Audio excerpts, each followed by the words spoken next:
یہ گاؤں میں رحمت نام کا ایک غریب کسان رہتا تھا۔ اس کے پاس تھوڑی سی زمین تھی، ایک پرانا ہل اور بیلوں کی جوڑی۔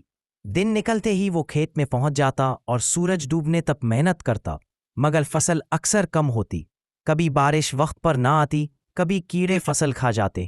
رحمت کی سب سے بڑی دولت اس کی ایمانداری اور صبر تھا۔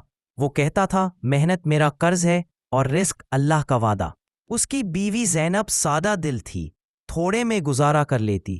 دونوں بچوں کو پڑھانا چاہتے تھے، مگر کتابیں بھی مشکل سے آتی تھیں۔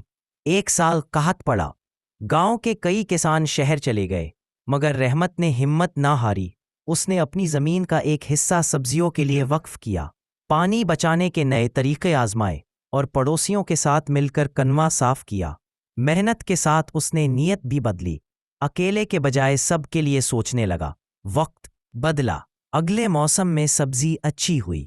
رحمت نے منڈی میں سیدھا سودا کیا، ناپ تول میں دیانت رکھی، لوگوں کا اعتماد بڑھا، خریدار خود آنے لگے۔ آمدنی زیادہ نہ تھی مگر مستقل تھی۔ اس نے بچوں کے لیے کتابیں لی اور زینب کے چہرے پر سکون آیا۔